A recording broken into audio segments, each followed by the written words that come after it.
Hello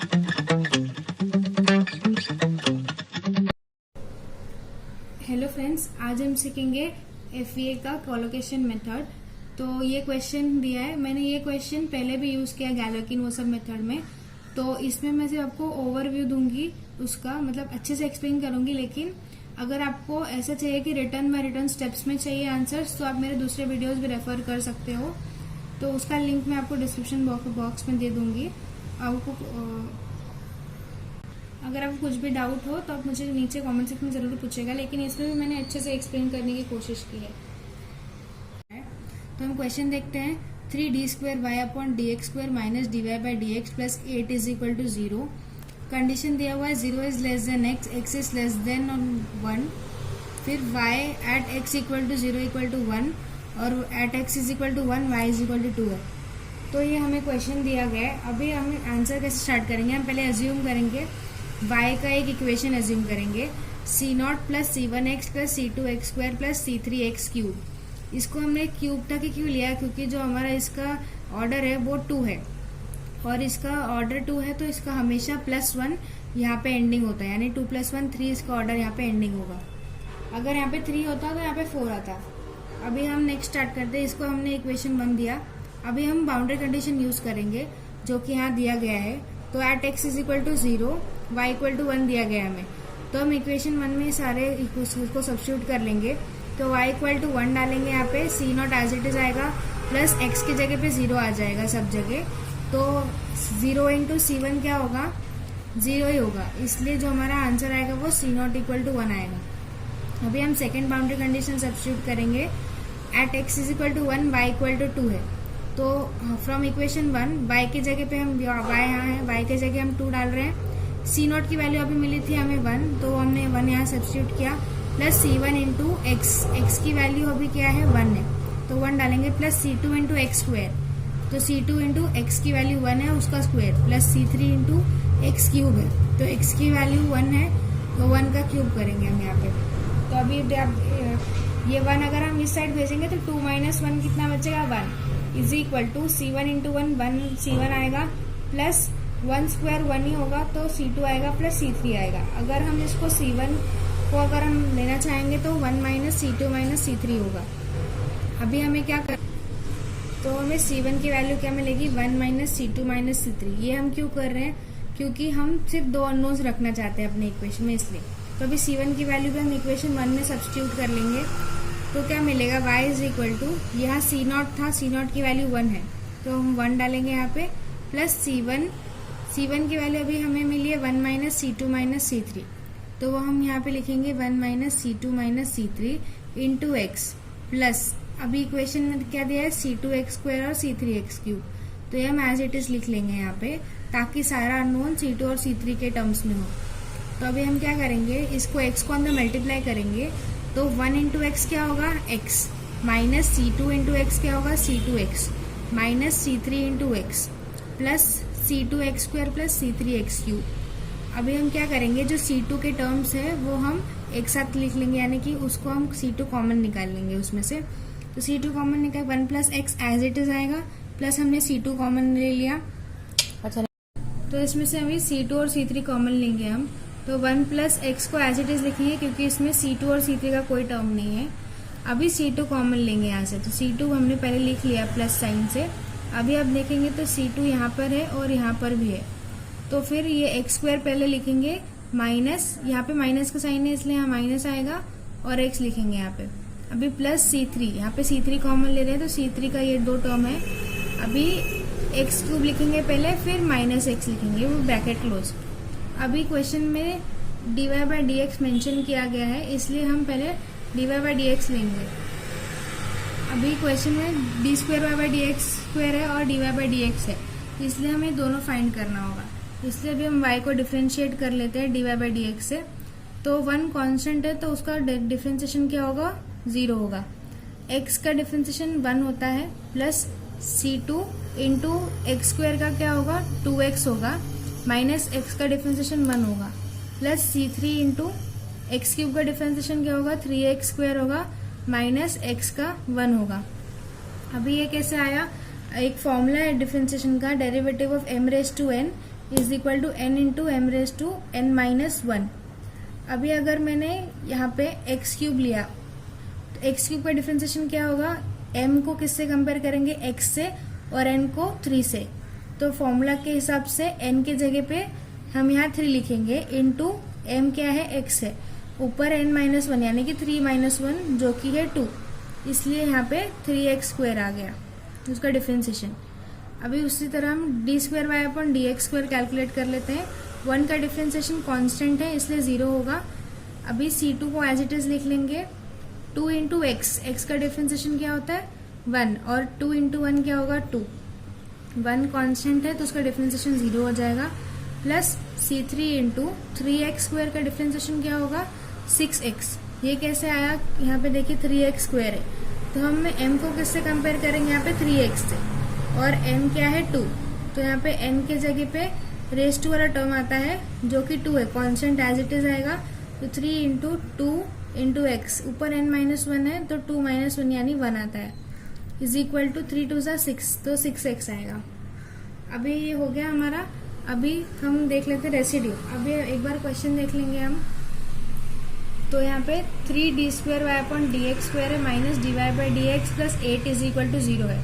अभी हमने जो D square Y upon D x square की वैल्यू कैलकुलेट की है और जो D Y by D X calculate किया है वो यहाँ पे सब्स्टिट्यूट कर देंगे, तो हमारा जो राइट हैंड साइड है वो 0 नहीं होगा, क्योंकि ये सेम एग्जैक्ट सोल्यूशन से हम कैलकुलेट नहीं कर रहे हैं, ये अप्रोक्सीमेट मेथड है, इसलिए कुछ ना कुछ हमारा बच जाएगा, इसलिए हम इसको रेसिड्यू से डिनोट करेंगे, यानी यहाँ पे आर आ जाएगा इसकी जगह पे, इसको हम रेसिड्यू बोलते हैं। तो वो रेसिड्यू को लिख लेंगे हम। तो आर इज इक्वल टू, अभी 3 into d square Y upon D x square था, 3 इंटू ये वैल्यू आई है d square Y upon D x square की, वो हम सब्स्टिट्यूट कर लेंगे, minus D Y by D x है तो minus D Y by D x की जगह पे 1 प्लस ये जो टर्म आया पूरा वो एज इट इज लिख लेंगे, प्लस 8 है। अभी ये 3 अंदर मल्टीप्लाई हो जाएगा तो 3 2 ज़ा 6, तो 6c2 प्लस 3 इंटू 6xc3 यानी 3 6 ज़ा 18 होता है तो 18xc3 आएगा, माइनस अभी ये माइनस साइन हम पूरा अंदर मल्टीप्लाई कर लेंगे तो -1 और माइनस C2 और इसको अंदर मल्टीप्लाई कर लेंगे यानी कि 2x इंटू C2 हो जाएगा, तो माइनस 2x C2। अब माइनस C2 हो गया तो माइनस C2 और -1 का मल्टीप्लिकेशन होगा तो प्लस C2 होगा, ये माइनस C3 यहाँ पर आ गया है तो क्या हो जाएगा माइनस 3x स्क्वायर C3। अब माइनस माइनस प्लस तो क्या होगा प्लस C3 और ये प्लस 8। अब क्या होगा, ये जो -1 है और प्लस 8 क्या हो जाएगा 7 हो जाएगा, प्लस C2 वापस कॉमन लेंगे तो क्या आएगा, यहाँ पर भी C2 है और यहाँ पर भी C2 है तो 6 + 1 आएगा, यहाँ पे C2 कॉमन लिया और एक और टर्म है C2 का जो कि ये -2x C2 है तो यहाँ पर -2x बचेगा, प्लस C3 हमने कॉमन लिया तो क्या बचेगा टर्म, पहला टर्म है 18x आएगा, माइनस 3x स्क्वायर आएगा यहाँ पर और प्लस 1 आएगा, ये टर्म आया हमारा। अभी 6 + 1 क्या है 7 है तो हम उसको एक बार रीराइट कर लेंगे, is equal to 7 + C2 into 7 - 2x plus C3 into, इसको एज इट इज कॉपी कर लिया हमने, इसको इक्वेशन नंबर 2 दे दिया हमने। अब यहाँ इसके बाद से एक्चुअल हमारा कोलोकेशन मेथड स्टार्ट होगा, यहाँ तक सब कॉमन ही रहता है हर मेथड के अंदर। तो कोलोकेशन मेथड में क्या होता है, जो वेट फंक्शन होता है हमारा वो हम एज इट इज लिखते हैं, यानी कि इसमें क्या होता है वेट फंक्शन कोई इंटीग्रेशन में नहीं होता है, इसमें r इंटू एक्स की वैल्यू आती है इज इक्वल टू 0, इसी को हम ऐसा बोल सकते हैं कि ये वेट फंक्शन 1 है और वेट फंक्शन 2 भी सेम है, लेकिन इसमें क्या होगा x की वैल्यू वेरी होगी। अभी यहाँ पे हमें 2 इक्वेशन चाहिए C2 और C3 फाइंड करने के लिए, तो हम 2 x की वैल्यू एज्यूम करेंगे। x क्या होगा, मैं यहाँ पे 0.4 ले रही हूँ एक x को और सेकेंड x में क्या कर लूंगी 0.8, ये दोनों में इक्वल डिफरेंस होना चाहिए, नहीं तो आपको जो आंसर है वो फ्लक्चुएट करेगा एंड में। तो अभी मैं आपको दिखाती हूँ कि आंसर कैसे निकालना है हमें इसमें। तो पहला at x is equal to 0.4 ले रही हूँ मैं, तो r at x equal to 0 की वैल्यू क्या होगी, यानी कि जो मेरा r है इक्वेशन नंबर 2, यहाँ पे जहां जहां x है वहां पे 0.4 सब्स्टिट्यूट हो जाएगा। तो from equation number 2 r is equal to क्या मिलेगा हमें 7 plus C2 into 7 minus 2x। अगर यहाँ पे हम r नहीं लिखेंगे तो भी चलेगा। 7 plus C2 into 7 minus 2 into x की वैल्यू 0.4 लिए मैंने पहले, तो वो लिख लेंगे हम, plus C3 into 18x, x की वैल्यू 0.4 है, माइनस 3 इंटू 0.4 का स्क्वायर, एक्स की जगह पे 0.4 सब्स्टिट्यूट किया, प्लस 1 है तो 1 हम एज इट इज लिख लेंगे। इसको हमें कैल्शियम में डाल के एक बार एक अच्छा इक्वेशन निकालना है, ताकि वो हम कैल्शियम में सब्स्टिट्यूट करने के लिए इजी रहेगा। तो 7 माइनस 2 इंटू 0.4 6.2 आता है, तो 6.2 C2। अभी C3 की जैसे हमने इसका किया वैसे उसको भी सिंप्लीफाई करेंगे।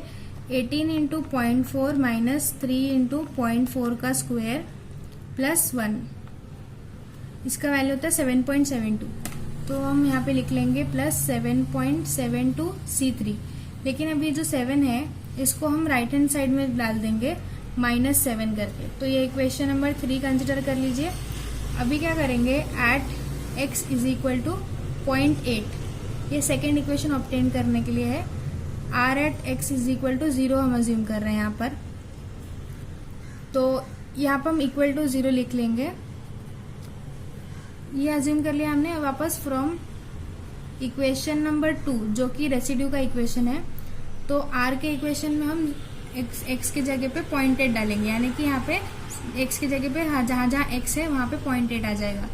तो 7 plus C2 into 7 minus 2x है, तो x की जगह पे 0.8 डाल लेंगे, plus C3 into 18x minus 3x square plus 1 है, तो यहाँ पे 18 इंटू एक्स की जगह पे क्या डाल लेंगे हम, 0.8 माइनस 3 इंटू 0.8 का square plus 1 is equal to 0। अभी वापस इसको भी सिंप्लीफाई कर लेंगे कैल्शियम में, जैसे पहले इक्वेशन को किया है। तो 7 माइनस 2 इंटू 0.8 5.4 आता है, तो हम यहाँ लिख लेंगे 5.4 C2 प्लस, अभी इस इक्वेशन को हम सिंप्लीफाई करेंगे, 18 इंटू 0.8 माइनस 3 इंटू 0.8 का square plus 1,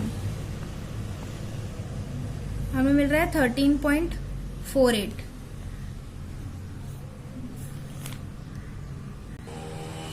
C3 is equal to, अब वापस 7 को हम राइट हैंड साइड में जाएंगे तो -7 हो जाएगा। इक्वेशन नंबर 4 अभी हम सॉल्व करेंगे, सॉल्विंग इक्वेशन 3 एंड 4।